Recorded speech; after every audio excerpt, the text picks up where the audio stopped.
పాట సంఖ్య 197. పాట సంఖ్య 197.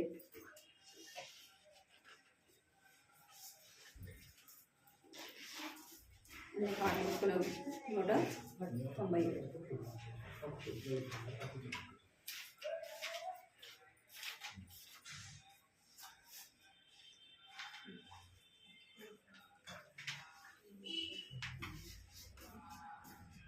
महिमा घनत स्तुति प्रभावము నీకే కలుగును గాక నీకే కలుగును గాక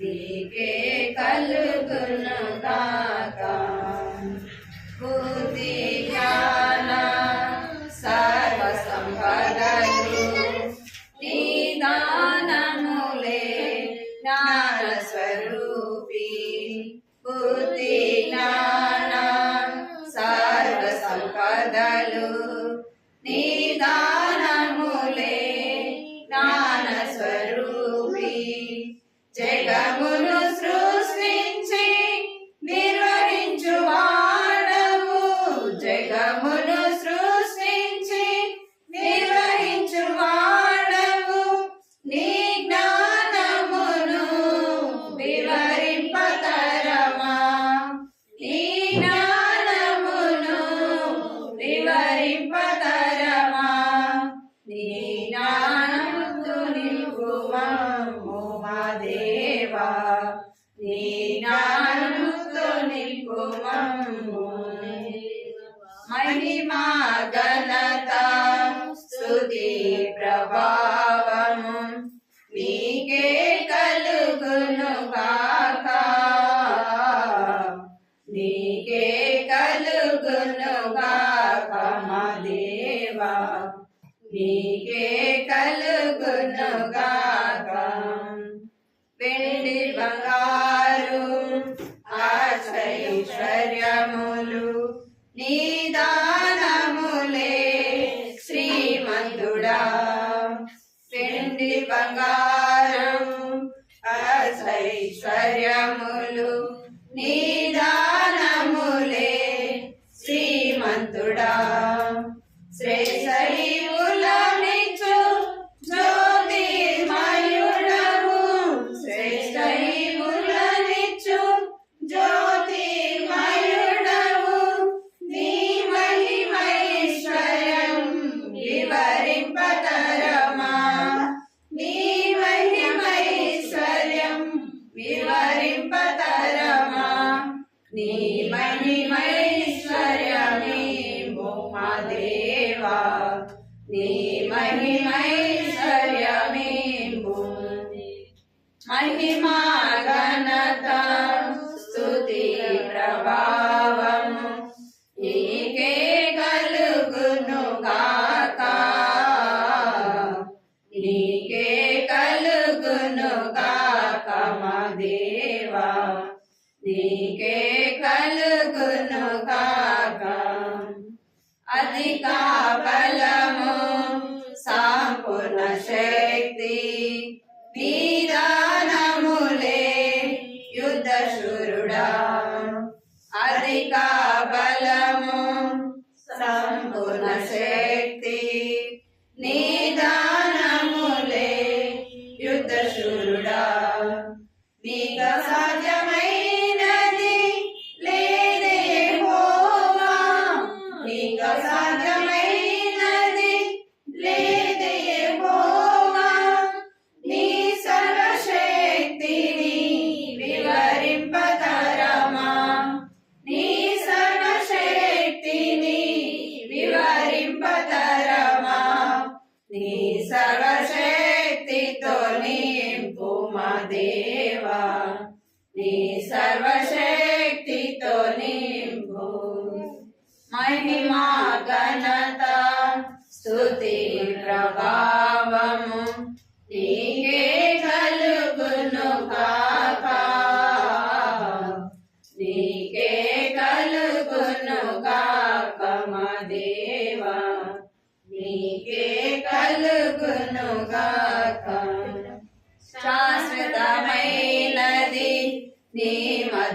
ప్రేమ జ్ఞానమునకు మించు ప్రేమ స్వరూపి శాశ్వతమైనది నీ మధుర ప్రేమ జ్ఞానమునకు మించు ప్రేమ స్వరూపి కొలువగలేము నీ ఘన ప్రేమను కొలువగలేము నీ ఘన ప్రేమను సాటిలేని ప్రేమన్ వివరింపతరమా సాటిలేని నీ ప్రేమన్ వివరింపతరమా నీ ప్రేమతో నింపు మమ్ము మా దేవా నీ ప్రేమతో నింపు మమ్ము మహిమా ఘనత స్తుతి ప్రభావము నీకే కలుగును గాక నీకే కలుగును గాక మా దేవా నీకే కలుగును గాక ఆర్పగలేము నీ ప్రేమాగ్నిని ఆగల సముద్రముల్ జ్వాలామయుడా ఆర్పగలేము నీ ప్రేమాగ్నిని ఆగల సముద్రముల్ జ్వాలామయుడా మరణమంత బలమైన నీ ప్రేమ దాటిని మరణమంత బలమైన నీ ప్రేమ దాటిని అగవే ప్రేమను వివరింపతరమా అగవే ప్రేమను వివరింపతరమా అగవే ప్రేమతో నింపు మా దేవా అగవే ప్రేమతో నింపు మహిమా ఘనత స్తుతి ప్రభావము నీకే కలుగును గాక నీకే కలుగును గాక మా దేవా నీకే కలుగును గాక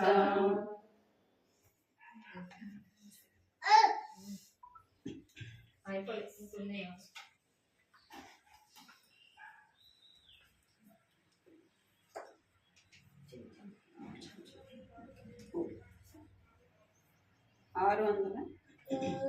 705 చూడండి.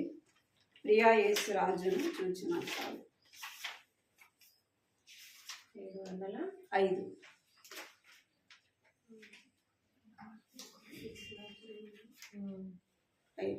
అంతే, లేకపోతే 603 అదేనా? ప్రియా యేసు రాజును చూసిన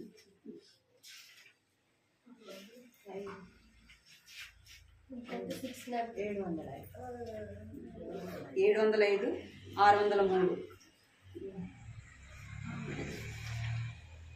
ప్రియా యేసు రాజును నే చూచిన చాలు, మహిమలో నాయనతో ఉంటే చాలు. ప్రియా యేసు రాజును నే చూచిన చాలు, మహిమలో నాయనతో నుంటే చాలు. నిత్యమైన మోక్ష గృహము నందు చేరి, నిత్యమైన మోక్ష గృహము నందు చేరి, భక్తుల గుంపులో హర్షించినారు, భక్తుల గుంపులో హర్షించినారు. ప్రియా యేసు రాజును నే చూచిన చాలు, మహిమలో నాయనతో నుంటే చాలు. ప్రియా యేసు రాజును నే చూచిన చాలు, మహిమలో నాయనతో నుంటే చాలు.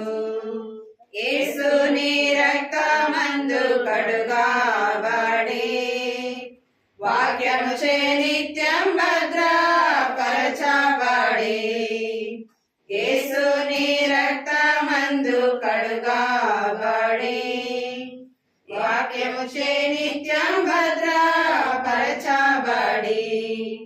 నిష్కలంక పరిశుద్ధులతో పేరన్నేను నిష్కలంక పరిశుద్ధులతో పేరన్నేను బంగారు వీధులలో తిరిగేదను బంగారు వీధులలో తిరిగేదను యేసు రాజును నే చూచిన చాలు మహిమాలోనే నాయనతో నుంటే చాలు ప్రియా యేసు రాజును నే చూచిన చాలు మహిమాలోనే నాయనతో నుంటే చాలు దూతలు వీణలను మీటునప్పుడు గంభీర జయధ్వనులు మ్రోగునప్పుడు దూతలు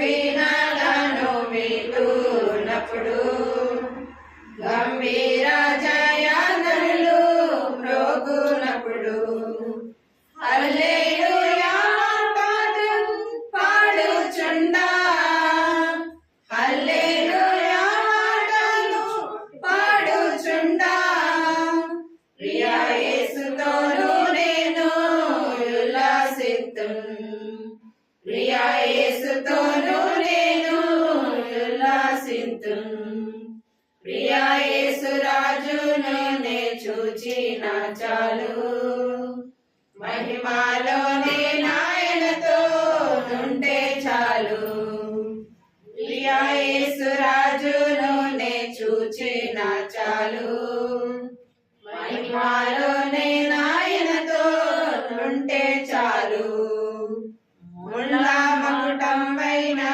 తలను చూచి స్వర్ణ కిరీటం పెట్టి ఆనందింతున్ ముళ్ళ మకుటం పైన తలను చూచి స్వర్ణ కిరీటం పెట్టి ఆనందింతున్ కొరడాతో కొట్టబడిన వీపు చూచి కొరడాతో కొట్టబడిన వీపు చూచి ప్రతి ఒక్క గాయమును ముద్దాడేదన్ ప్రతి ఒక్క గాయమును ముద్దాడేదన్ ప్రియా యేసు రాజును నే చూచిన చాలు మహిమాలోనే నాయనతో నుంటే చాలు ప్రియా యేసు రాజును నే చూచిన చాలు మహిమాలోనే నాయనతో నుంటే చాలు హృదయము స్తుతులతో నింపబడే నా భాగ్య గృహము చూచుండే హృదయము స్తుతులతో నింపబడే నా భాగ్య గృహము చూచుండే హల్లెలూయా హల్లెలూయా హల్లెలూయా హల్లెలూయా వర్ణింపనాలుక చాలదయ్యా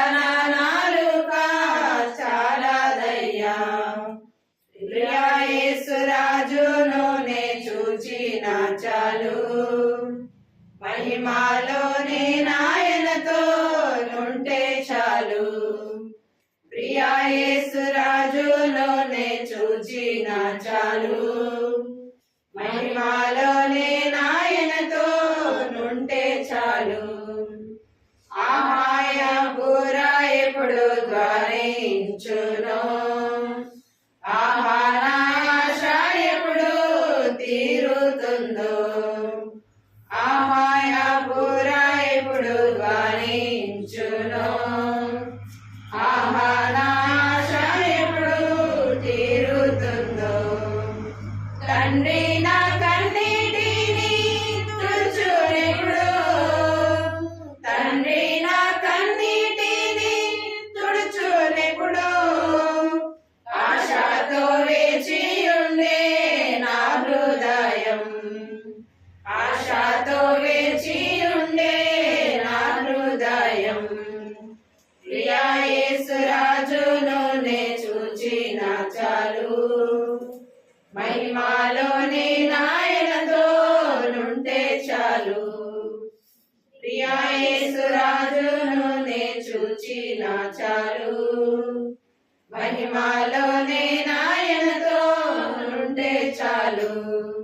నిత్యమైన మోక్ష గృహము నందు చేరి భక్తుల గుంపులో హర్షించిన చాలు. నిత్యమైన మోక్ష గృహము నందు చేరి భక్తుల గుంపులో హర్షించిన చాలు. ప్రియా యేసు రాజును నే చూచిన చాలు. మహిమాలోని నాయనతో నుంటే చాలు. ప్రియా యేసు రాజును నే చూచిన చాలు. మహిమాలోని నాయనతో నుంటే చాలు. ప్రార్థన చేసుకొని సాక్ష్యం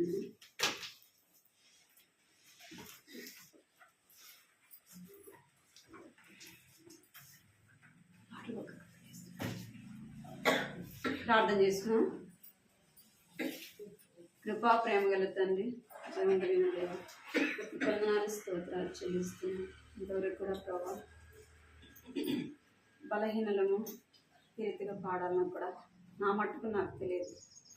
అయినప్పటికీ నీ ప్రభావ పాటల ద్వారా నేను నామాన్ని స్తుతించి ఘనపరచడానికి మీరు ఇచ్చిన శ్రేష్టమైన మంచి సమయాన్ని బట్టి మీరు స్తుతిస్తూ ఘనపరుస్తున్నాను. సాక్ష్యం కొరకే ప్రభావ నీ దాసరాలు నీ సన్నిధిలో నిలబడుకుంటున్నాను. జ్ఞాపకం చేసుకుని దాసరాల జీవితంలో మీరు ఏ మేలైతే చేస్తున్నాను ఒక మాట ప్రార్థన చేసుకుని వాక్యం చేసుకుంటాను. కృపా ప్రేమ గల తండ్రి, జీవన దేవాన్ని బంగారు వందనాలు స్తోత్రాలు చెల్లిస్తున్నాను తండ్రి. మరొకసారి మీ సన్నిధిలో చేరి స్తుతించి ఘనపరచడానికి మీరు ఇచ్చిన సమయాన్ని బట్టి వందనాలు చెల్లిస్తూ దాసరాలు అన్నమ్మక్కను మీరు ప్రేమించి జ్ఞాపకం చేసుకుని రక్షించి తన యొక్క జీవితంలో ప్రభావ అనేకమైన మేలు చేస్తూ వచ్చినారు తండ్రి.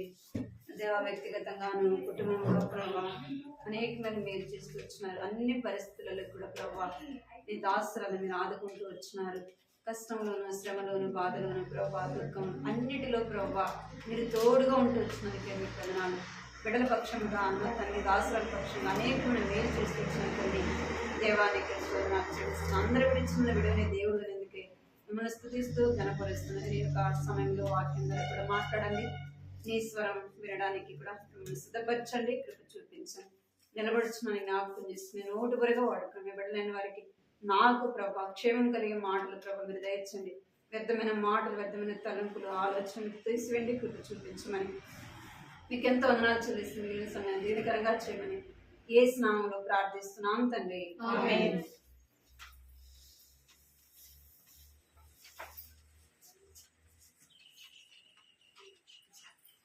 వాక్యం చదువుతున్నాను. మనం చదివే భాగాలు చెప్పండి.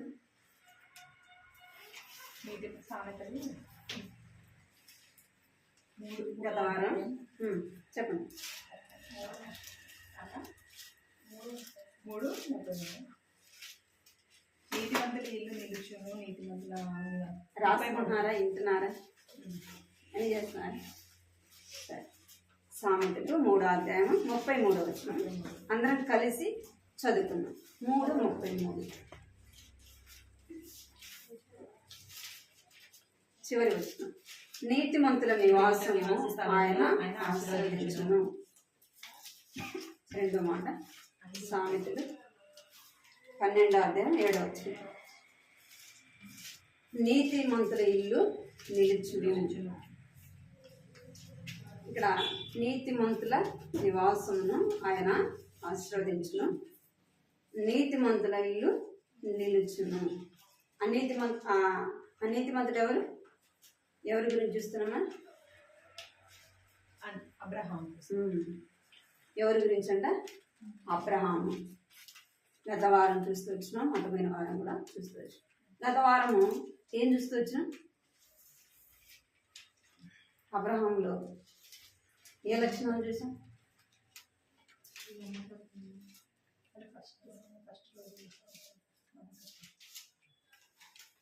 అంటే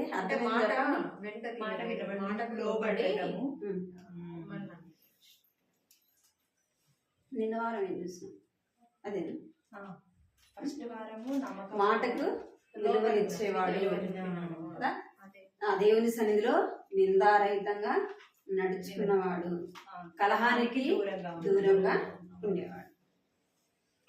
మనం వాక్యాన్ని ఎంతో వింటాం, కానీ మన హృదయంలో భద్రపరుచుకోవాలి. ఏం చేయాలంటే తిన్న ఆహారం మనం ఎన్నో పలహారాలు తినచ్చు, అదేం కావాలి, ఒంటికి పట్టాలి, శరీరానికి బలం కావాలి. మనం తిన్నది ఎంత, ఏం తిన్నాం అనేది ప్రాముఖ్యం కాదు అన్నా కదా. మనం ఎంతో వాక్యం వింటాం, కానీ మన హృదయంలో భద్రపరుచుకోవాలి, జ్ఞాపకం చేసుకోవాలి. అంటే నేనేమో పెద్ద జ్ఞానవంతురాలు కాదు, కానీ చెప్తున్నా, నేనైనా మనం అందరం కూడా వినే వాక్యాన్ని మనము గుర్తు చేసుకుంటూ ఉండాలన్నమాట. అన్న ఏం చేశాడంటే, నాకు గుర్తు ఉందా లేదా అని, రేపు సండే కదా, శనివారం సాయంత్రం ఉంటుంది అనమాట. ఆరాధన వర్తమానం ఏం చెప్పాను, నేను మర్చిపోయినా నువ్వు చెప్పాను.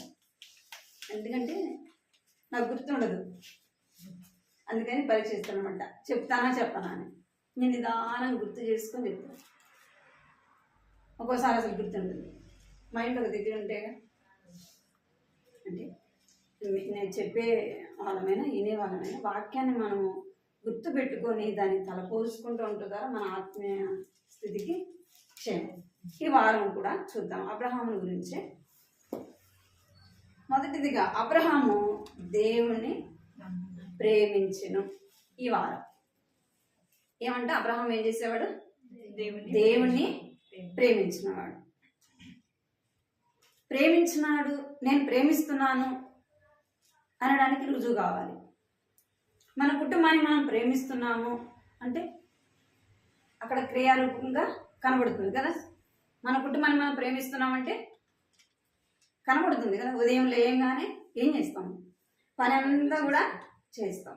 మనకు ఆరోగ్యం ఉన్నా లేదా బలహీనత ఉన్నా ఏం చేస్తాం, బలహీనత అంతా కూడా మనం అధిగమించుకొని ఏం చేస్తాము, మన కుటుంబం కొరకు ప్రయాసపడతాం. పిల్లల కొరకు, భర్త కొరకు, కుటుంబంలో ఉన్న పని అంతా కూడా ఏం చేస్తాము, చేస్తాం. ఎందుకు, కుటుంబం మీద ప్రేమ. అది లేదనుకోండి ఏం చేస్తాము, భర్త ఎట్టనా పోని, పిల్లలు ఎట్టనా పోని, అసలు నాయకే సరిలేకపోతే నేనేం చేయాలి అంటాం. అవునా కదా. ప్రేమించే వాళ్ళం అయితే ఏం చేస్తాము, అదంతా కూడా అధిగమించుకొని కుటుంబ బాధ్యత అంతా కూడా నెరవేర్చాలి. అబ్రహాము కూడా ఏం చేసినాడంటే దేవుణ్ణి ప్రేమించినాడు, క్రియారూపకంగా ప్రేమించినాడు. అయితే ప్రేమించినాడు అంటే మాటల్లో కాదు. దేవుడు ఏం చూస్తాడంట, మనం మాటల్లో చెప్తాం నేను దేవుని ప్రేమిస్తున్నాను. కొంతమంది చెప్తారు ఎందుకు మందిరానికి రావడం లేదంటే వాళ్ళు ఏం చెప్తారంటే నాకు దేవుడు అంటే చాలా ఇష్టం, అసలు నా హృదయంలోనే ఉంటాడు. ఎక్కడుంటాడు, హృదయంలోనే ఉంటాడు. అయితే రాను కానీ నాకేముంటుంది, దేవుడిని చాలా ఇష్టము, చాలా ప్రేమ అంటారు. నిజంగా ప్రేమ అంటే నువ్వు దేవుని మందిరానికి ఎందుకు, అది నిజమేనా? మనసులను మెప్పించు కానీ ఎవరు మెప్పించలే, దేవుణ్ణి మెప్పించలేము. చూడండి దేవుడు ఏం చూస్తాడంట, సామెతలు 16వ అధ్యాయము 2వ వచనం చదవండి. ఒకరి నడతలన్నీ వాని దృష్టికి నిర్దోషములుగా కనబడును, యెహోవా ఆత్మలను పరిశోధించును. చాలు. ఏమంట, హృదయాన్ని ఎవరు చూస్తారు, దేవుడు చూస్తాడు. ఒకరి నడతలన్నీ కూడా దృష్టికి నిర్దోషంగా కనబడతాయి. మనం అనుకుంటాం నేను దేవుని ప్రేమిస్తున్నాను, దేవుడు అంటే నాకు ఇష్టము అని చెప్తాం. మనకెట్ట కనబడుతుంది అది, ఇది నేను మంచి మార్గంలో నడుస్తున్నా, నేను నిజంగా దేవుణ్ణి ప్రేమిస్తున్నా తను చెప్పుకుంటాడు. కానీ హృదయాన్ని ఎవరు పరీక్షిస్తాడంటే దేవుడు నిజముగా నీ హృదయంలో ప్రేమ ఉందా లేదా అని ఎవరు చెప్పేది, దేవుడు. దేవుడు హృదయాన్ని చూస్తున్నాడు కాబట్టి దేవుడు మన హృదయాన్ని పరీక్షిస్తాడు. చూడండి సామెతలు 17వ అధ్యాయం 3వ వచనం. వెండిలి మూస తగినది, బంగారునకు కొలిమి తగినది, హృదయ పరిశోధకుడు ఎక్కువ. చాలు. హృదయాన్ని పరీక్షించేవాడు ఎవరంట, హృదయాన్ని చూసేది దేవుడే. నువ్వు నిజముగా దేవుని ప్రేమిస్తున్నావా, ప్రేమించినట్టు నటిస్తున్నావా, ఎవరు చూస్తారు, దేవుడు చూస్తా ఉన్నాడు. అందుకే అబ్రహామును ఆదికాండం 22వ అధ్యాయంలో దేవుడు ఏం చెప్తున్నాడు? చదువుతాం. 22వ అధ్యాయం మొదటి 2 వచనాలు. ఆ సంగతులు జరిగిన తరువాత దేవుడు అబ్రహామును పరిశోధించెను. ఎట్లనగా ఆయన అబ్రహామా అని పిలువగా అతడు చిత్తము ప్రభువా అనెను. అప్పుడు ఆయన, నీకు ఒక్కడై ఉన్న నీ కుమారుని అనగా నీవు ప్రేమించు ఇస్సాకును తీసుకుని మోరియా దేశమునకు వెళ్ళి అక్కడ నేను ఇక్కడ అబ్రహామును దేవుడు ఏం చేసినాడు? పరిశోధించినాడు. నిజముగా నన్ను ప్రేమిస్తున్నాడా లేదా? అక్కడ ఏం పెట్టినాడు? పరీక్ష పెట్టినప్పుడే మనం ఎంత చదువుతున్నాము కదా, చదువు పట్ల మనకి ఎంత శ్రద్ధ ఉంది అనేది తెలుస్తుంది. ఎగ్జామ్స్ లేవనుకోండి, పిల్లలైనా సరే వాళ్ళు ఎట్లా చదువుతున్నారో మనకు తెలియదు. ఎందుకంటే మనం స్కూల్కి వెళ్ళంగా వాళ్ళు ఎక్కడ ఉంటే అక్కడ ఉంటామా? మనం ఉండం. ఎప్పుడు తెలుస్తుంది? ఎగ్జామ్స్ రాసిన తర్వాత అవి మార్క్ లిస్ట్ తెస్తే అప్పుడు తెలుస్తుంది వాళ్ళు చదువుతున్నారా, ఏ సబ్జెక్ట్లో వాళ్ళు వీక్గా ఉన్నారనేది మనకు అర్థమైపోతుంది. మనకు కూడా పరీక్ష ఉంది. ఆత్మను దేవుడు ఏం చేస్తాడంట? హృదయ పరిశోధకుడు ఎక్కువాలి. హృదయాన్ని పరీక్షిస్తాడు. మనం ప్రేమిస్తున్నాము, నేను దేవుని ప్రేమిస్తున్నాను, నేను దేవుడు అంటే నాకు ఇష్టము అనే మాటలతో చెప్పడం. అబ్రహాము దేవునికి ఎంతో ఇష్టమైన వాడు కదా, ఇష్టకరంగా జీవించినాడు కూడా. అబ్రహాము ఏం చేసినాడు? దేవునికి ఇష్టమైన జీవితాన్ని జీవించినాడు. దేవుడు చెప్పింది చేసినాడు. ఆయన ఆజ్ఞను నెరవేర్చినవాడు. అయినా అబ్రహామును దేవుడు ఎందుకు పరీక్షించాడు? పరీక్ష అనేది ప్రతి ఒక్కరికి అవసరం. అబ్రహామునే పరీక్షించినప్పుడు మనం పరీక్షించడా? అబ్రహాం ఎలాంటి వాడో ఎవరికి తెలుసు? దేవుడికి తెలుసు. మనం ఎలాంటి వారమో దేవుడికి తెలుసు. మరి అబ్రహాంను పరీక్షించినప్పుడు మీరు నన్ను పరీక్షించడా? నేను దేవుణ్ణి ప్రేమిస్తున్నాను, దేవుడు అంటే నాకు ఇష్టము అని మాటలతో చెప్పడం కాదు. ఏం చేయాలి? క్రియారూపకంగా కనబడాలా. నేను దేవుణ్ణి ప్రేమిస్తున్నాను. దేవుని మనం ఎలాగ ప్రేమించాలంట? నిర్గమాకాండం 26వ అధ్యాయం 6వ వచనం. నన్ను ప్రేమించి నా ఆజ్ఞలను గైకొన్న వారిని 1000 తరముల వరకు కరుణించువాడనై ఉన్నాను. ఏమంట? నన్ను ప్రేమించి నా ఆజ్ఞలను గైకొన్న వారిని 1000 తరముల వరకు కరుణించువాడను. ఆయన ఏం చేయాలంట? ఆయన ప్రేమించాలా, ఆయన ఆజ్ఞలను గైకొనాలా. అలాంటి వారిని ఏం చేస్తాడంట? 1000 తరముల వరకు ఆయన ఆశీర్వదించేవాడుగా ఉన్నాడు. నిజముగా మనం ఆయన ప్రేమిస్తున్నామా? ఆయన మాట వింటున్నామా? ఆయన ఆజ్ఞలు గైకొనే వారంగా ఉంటున్నామా? ఆయన ఆజ్ఞలు అంటే ఆయన మాట మనం ఏం చేయాలంట? గైకొనే వారంగా. ఆయన ఏది చెప్పాడో అది మనము చేసే వారముగా ఉండాలి. ఆయనకి ఏది ఇష్టమో అది మనము చేయాలి. ఏది ఇష్టం ఆయనకి చెప్పండి. దేవునికి ఇష్టమైంది ఏంది? మన నుంచి ఆయన ఏం కోరుకుంటున్నాడు చెప్పాలి. దేవుడు మన నుంచి ఏం కోరుకుంటున్నాడు? ఆయనకి ఇష్టమైంది ఏంది? ఆయనకి ఇష్టమైంది చెప్పండి. అంటే మన హృదయం ఫస్ట్. మొదట ఏది ఇష్టము? ఎప్పుడు స్తుతిస్తాము? ఆయన మన హృదయంలోకి వచ్చినప్పుడే ఆయన స్తుతిస్తాం. మొట్టమొదట ఏం చేయాలి? మన హృదయం ఆయనకు ఇవ్వాలి. నువ్వు నిజముగా ఆయన ప్రేమించినట్లయితే నీ హృదయం ఏం చేయాలి? దేవునికి ఇవ్వాలి, సంపూర్ణంగా ఇవ్వాలి. ఎట్లా అంటే నేను ప్రేమిస్తున్నాను, దేవుడు అంటే నాకు ఇష్టం అంటే కాదు. ఎట్లా అంటే హృదయపూర్వకంగా మన హృదయాన్ని ఆయనకి ఇవ్వాలి. ఆయన బలవంతంగా మనలోకి రాడు కదా. బలవంతంగా మనం అనుకుంటాం, బలవంతంగా తీసుకుపోయి మందిరంలో కూర్చోబెట్టాలనుకుంటాం.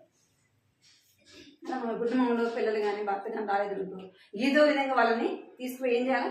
మందిరంలో కూర్చోబెట్టాలి. దేవుడు ఏం చేయడంట? ఎవరిని కూడా బలవంతము చేయడు. ప్రతి ఒక్కరికి కూడా ఏం చేస్తాడు? స్వేచ్ఛ ఇస్తాడు. వాక్యం ద్వారా మాట్లాడతాడు కదా. ఇక్కడ నన్ను ప్రేమించువాలి, నా ఆజ్ఞలు గైకొన్న వారిని 1000 తరముల వరకు కరుణిస్తాను.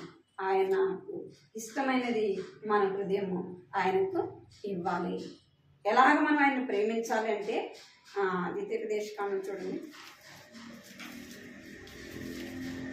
ద్వితీయోపదేశకాండము 11:13.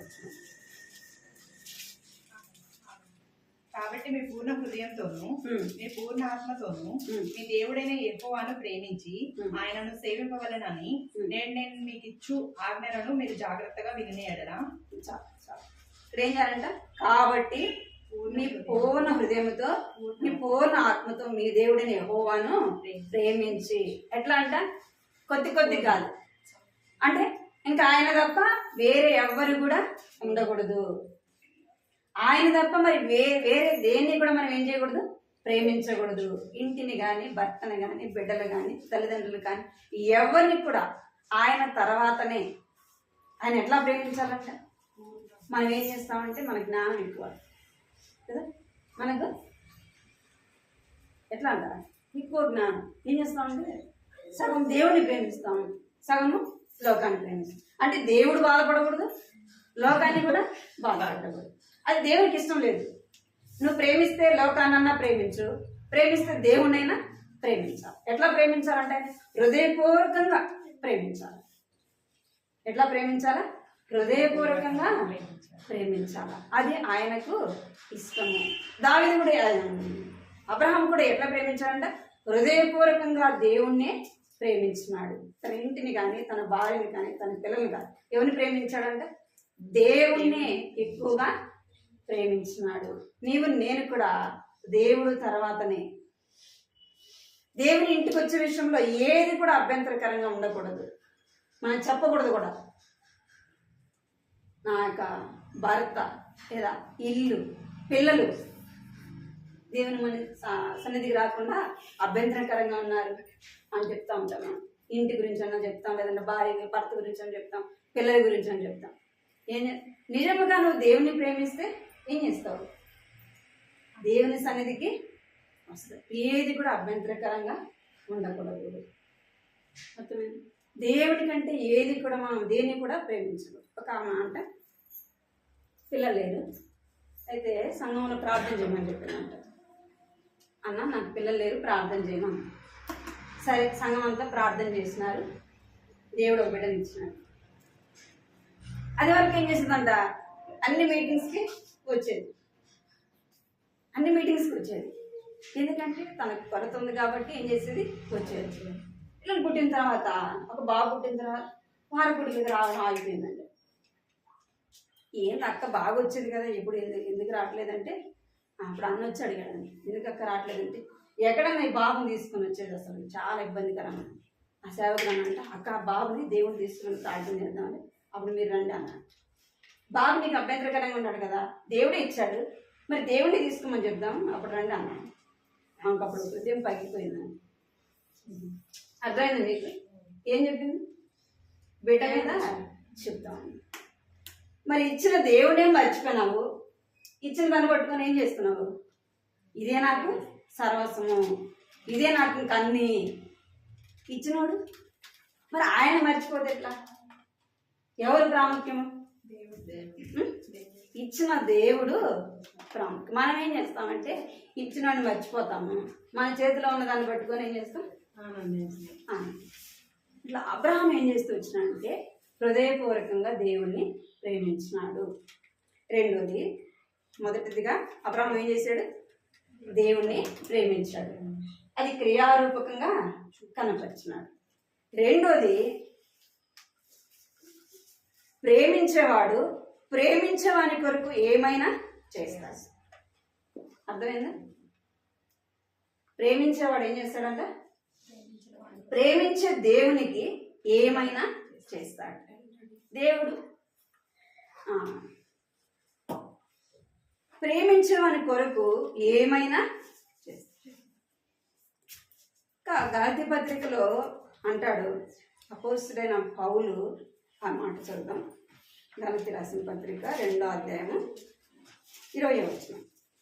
నేను క్రీస్తుతో కూడా ఉమ్. సిలువ వేయబడి ఉన్నాను. ఉమ్. ఇకను జీవించువాడని నేను కాను, ఉమ్. క్రీస్తే నా యందు జీవించుచున్నాడు. ఉమ్. నేను ఇప్పుడు శరీరమందు జీవించుచున్న జీవితము నన్ను ప్రేమించి నా కొరకు తన్ను తాను అప్పగించుకొనిన దేవుని కుమారుని అందరి విశ్వాసం వలన జీవించుచున్నాను. చాలు.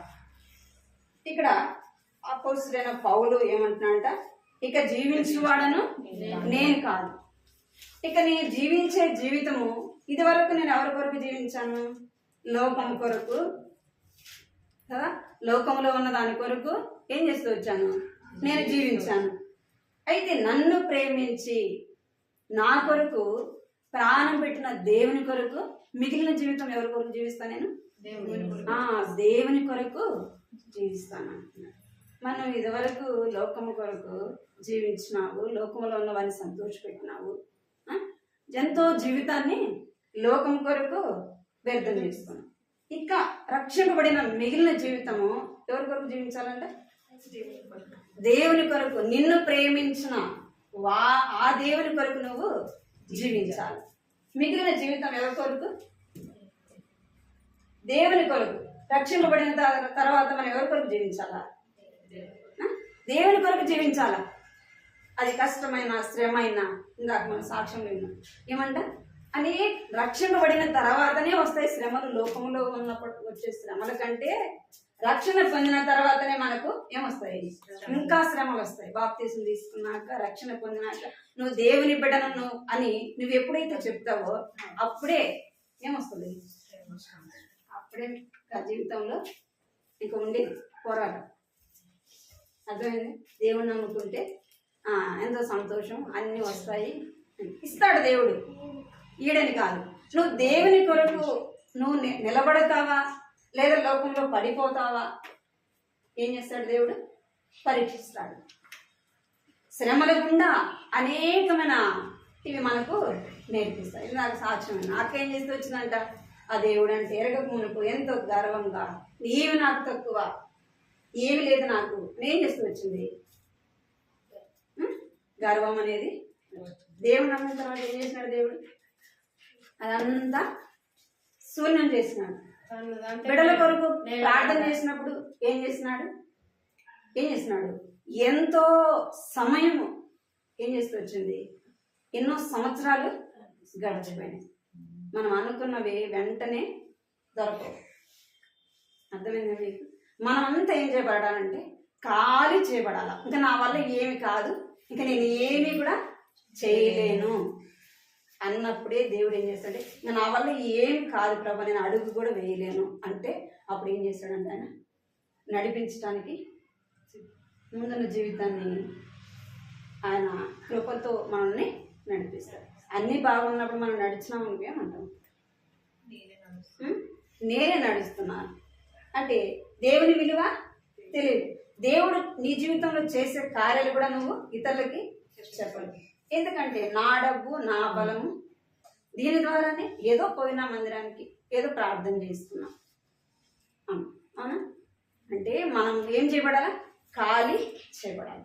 అబ్రహామును కూడా దేవుడు ఏం చేసినట్టు అబ్రహామును కూడా ప్రేమించుకుంటున్నాడు. అపోస్తలుడైన పౌలు అంటున్నాడు, ఇదివరకు నేను లోకం కొరకు జీవించాను, ఇక ఉన్న జీవితము దేవుని కొరకే. నువ్వు రక్షణ పొందక మునుపు నువ్వు నీ ఇష్టానుసారంగా జీవించావు. రక్షణ పొందిన తర్వాత మిగిలిన జీవితము ఎవరిదంటే దేవునిది. నీ బలము, నీ సమయము, నీ సమస్తము దేవునిది. మిగిలిన జీవితం ఎవరి కొరకు అంట? దేవుని కొరకు జీవించాలి. ప్రేమించేవాడు ప్రేమించేవాని కొరకు ఏమైనా చేస్తాడు. నిజంగా మనం దేవుని ప్రేమిస్తే రెండోది ఏం చేస్తామంటే దేవుడు అడిగింది ప్రతిదీ కూడా ఇస్తాం. అది ఎంత శ్రమ అయినా చేస్తాం. అందుకే అబ్రహాము దేవుణ్ణి ప్రేమిస్తున్నాడు గనక దేవుడు ఏమడిగినాడు? ఏమడిగినాడంట? నీకొక్కడనైనా నీ కుమారుని బలిగా ప్రవ్వా ఏమైనా అడిగేవు కానీ నా బిడ్డను మాత్రం అన్నాడా? మరి భార్యకి చెప్పినాడు? చెప్పండి. ఏం చేసినాడు? ఎవ్వరికి చెప్పలేదు. ఎందుకని? దేవుణ్ణి ప్రేమించాడు, దేవుడే ఇచ్చాడు. దేవుడు ఏమంటున్నాడు? కావాలంటున్నాడు. దేవుడు ఇచ్చినాడు కాబట్టి మళ్ళా దేవుడు అడుగుతున్నాడు కాబట్టి ఏం చేస్తున్నాడు? ఇవ్వటానికి ఇష్టపడినాడు. అది ఏదైనా కావచ్చు,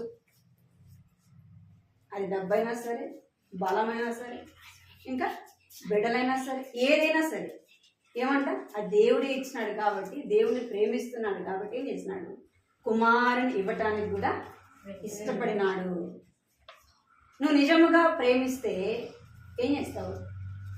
నిన్ను ప్రేమించే దేవుని కొరకు నువ్వేమైనా ఎంత కష్టమైనా ఏం చేస్తావు? ఎవరు చేశారు చెప్పండి? ప్రేమించిన వాళ్ళ కొరకు శ్రమపడిన వ్యక్తి ఉన్నాడు. ఎవరైనా? యాకోబు. చదవండి. ఒక్క నిమిషం. ఆదికాండము 29:18 చదవండి. తీసుకున్నాను. యాకోబు రాహేలును ప్రేమించి నీ చిన్న కుమార్తె అయిన రాహేలు కోసము నీకు 7 సంవత్సరములు పొడుగు చేసేదని నేను. చాలు. ఇక్కడ యాకోబు ఎవరిని ప్రేమించాడు? రాహేలుని ప్రేమించాడు. ఎన్ని సంవత్సరాలు కొలువు చేస్తాడంట? 7 సంవత్సరాలు. మనం 1/2 కిలోమీటర్ నడిచిపోం కదా, నడిచిపోతాం. మన మందిరం ఎంత ఉందంటే 1/2 కిలోమీటర్ ఉంటుంది. ఇక్కడ నుంచి ఉంటుంది, ఇక్కడ నుంచి మన కర్మీల సంఘం ఎంత ఉంటుంది. నేను అందరు నన్ను చూసి 1/2 కిలోమీటర్ ఉంటుందా? ఎక్కువనే ఉంటుంది. కిలోమీటర్. ఇక్కడ నుంచి అంత ఉండదా? అడ్డదారి సరే 1 కిలోమీటర్ వేసుకోండి.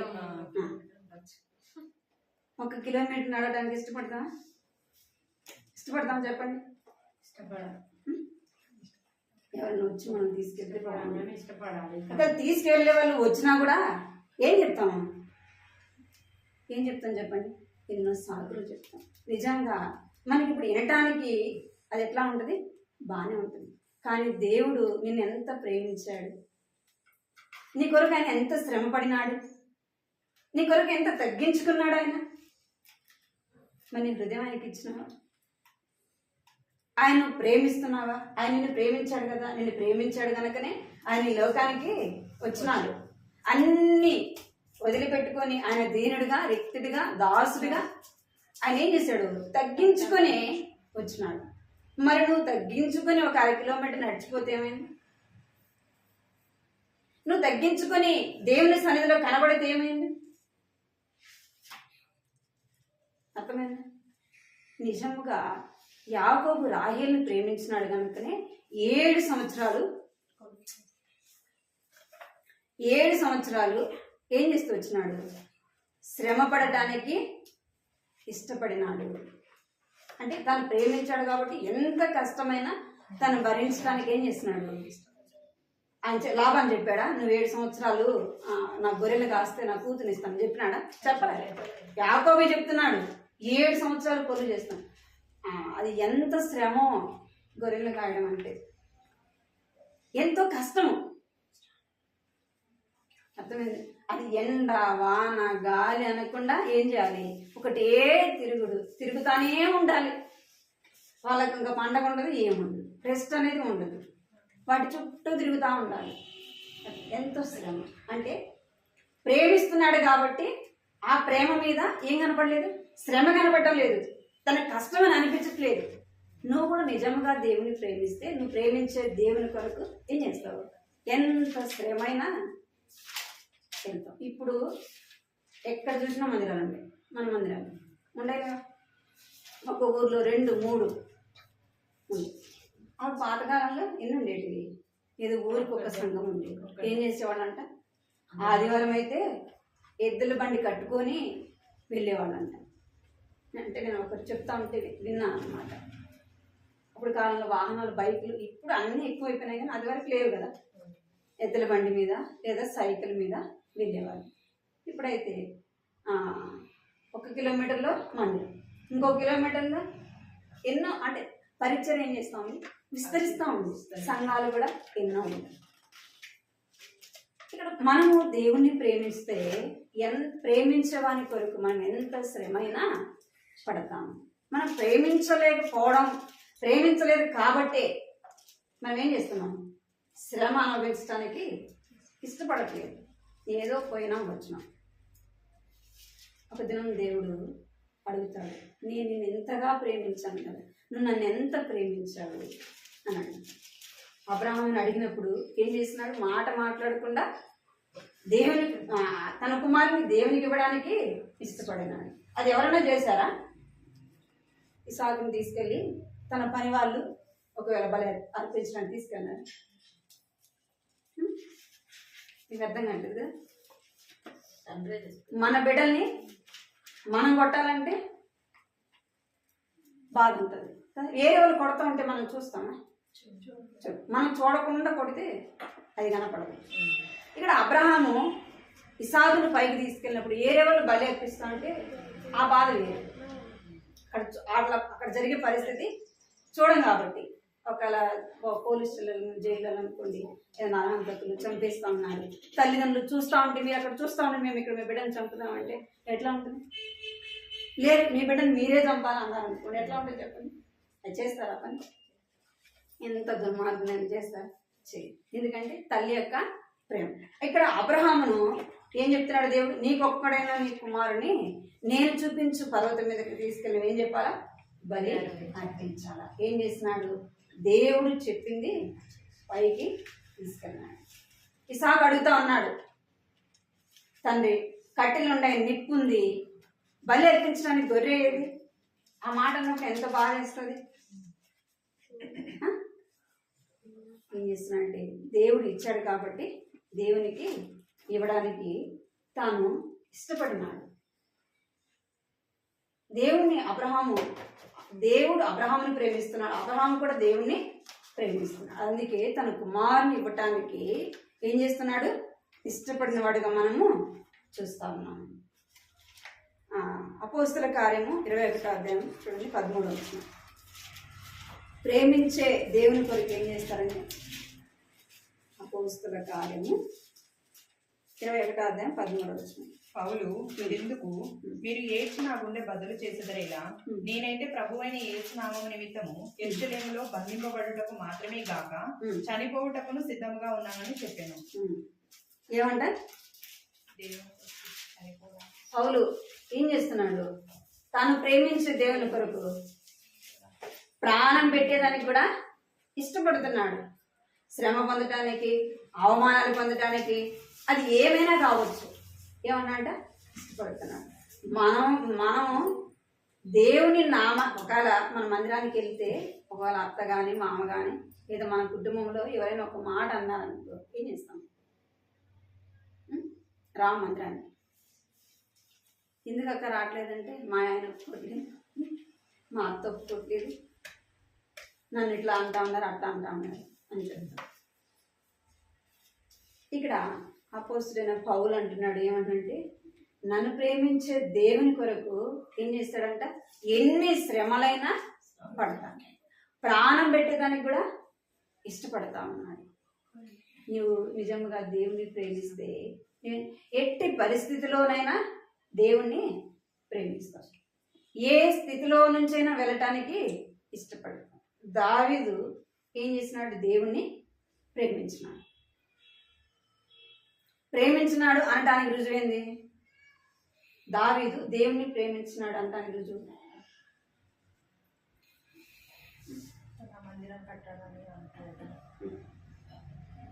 ఏం చేసినాడంటే, తన రాజైన ఆ మందసం తీసుకెళ్ళేటప్పుడు ఏం చేసినాడు?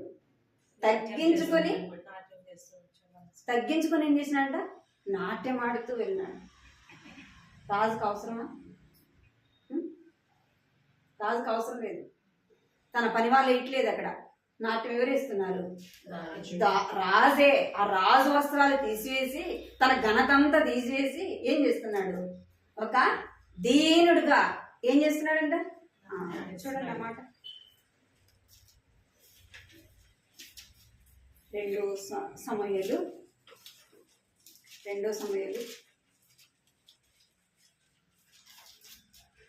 6వ అధ్యాయం 15వ వచనం చదవండి. ఈలాగున దావీదును ఇశ్రాయేలు అందరూ ఆర్భాటంతోను బాకానాదములతోను యెహోవా మందసమును తీసుకుని వచ్చిరి.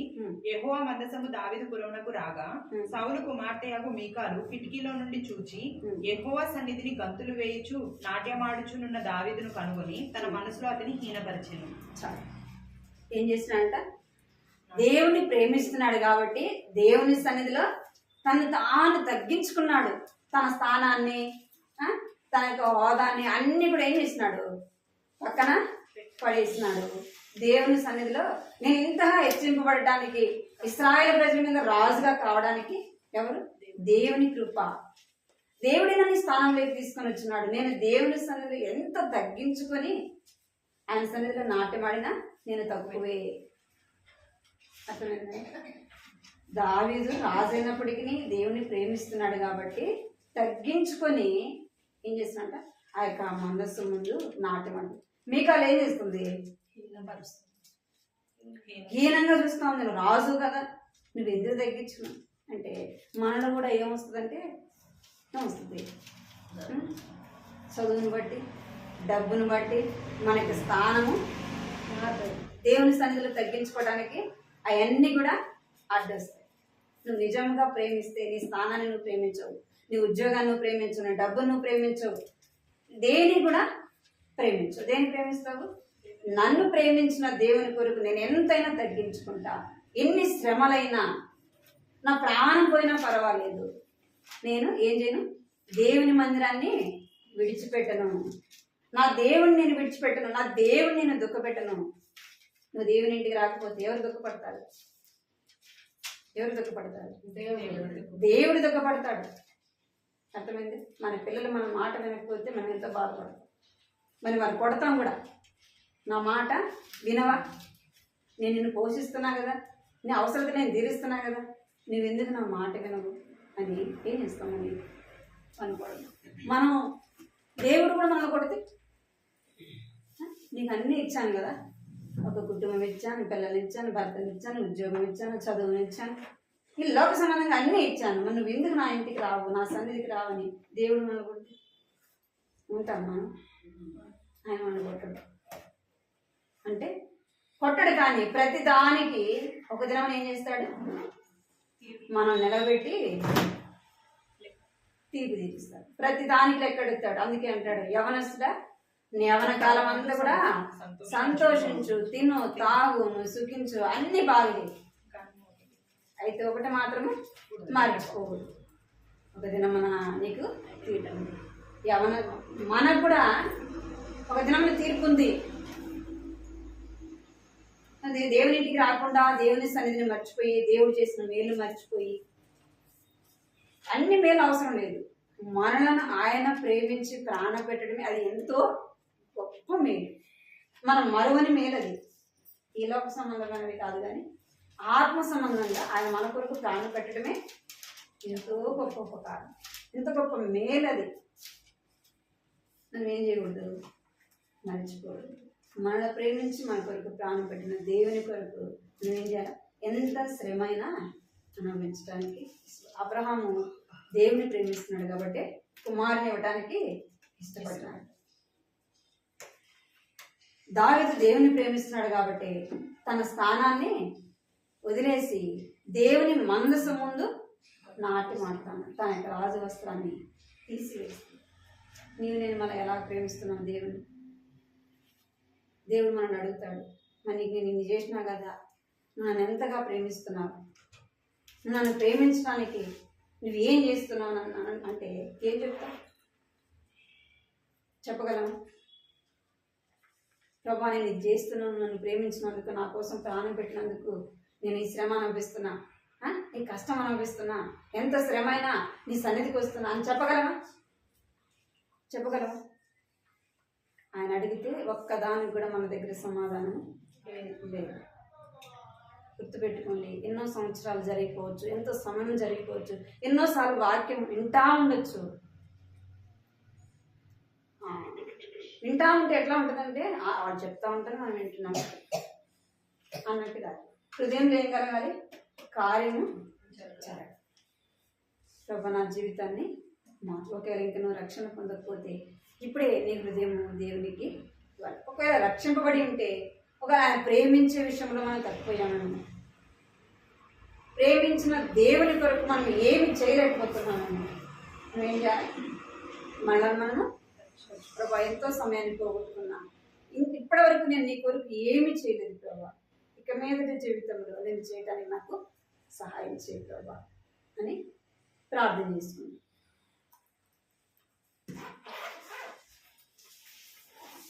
మోకరించండి, ప్రార్థన చేసుకున్నాను. ఈ కుటుంబం కొరకు ఎక్కువసేపు చేయదండి. ఈ కుటుంబం కొరకు అక్క రక్షణ బాప్తిసం తీసుకోవడానికి, పిల్లలు అన్న రక్షణ కొరకు, ఆంటీ కొరకు, ఈ కుటుంబం కొరకు, ఈ కుటుంబం తెలుసు కాబట్టి మీరు ప్రార్థన చేయండి. ఒక్కొక్కరు ఒక్కొక్క అంశం కొరకే చేయండి, అన్నీ చేయొద్దు. ఎందుకంటే సమయం అంటే ఒకరు చేసి మళ్ళీ ఒకరు చేయకపోతే మనసులో బాధ ఉంటుంది. ఈ కుటుంబం కొరకు ప్రార్థన చేయండి. ఒక్క అంశం కొరకు, లేదా మందిరం పని కొరకైనా సరే, లేదా క్రిస్మస్ న్యూ ఇయర్ జరిగే పరిచయకైనా సరే, మీకు ఏ అంశం అయితే మొదట ఈ కుటుంబం కొరకు మొత్తం మన కొరకు చేసుకోవాలి.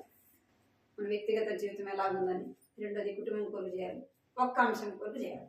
అట్లా అందరూ చేయండి. స్తోత్రం స్తోత్రం. పరిశుద్ధుడైన మా ప్రియ పరలోకపు తండ్రి, నాయన సమయంలో ప్రభా వరలక్ష్మి గృహంలో మరి యొక్క దినము ఆయన స్త్రీలంగా కూడుకొని నీ పాసనలో నేను ప్రార్థన చేసుకుంటాను. దేవా మరి నన్ను ఆయన మరి ఎందుకు పరికరాని నన్ను దేవా నీ పాసనలో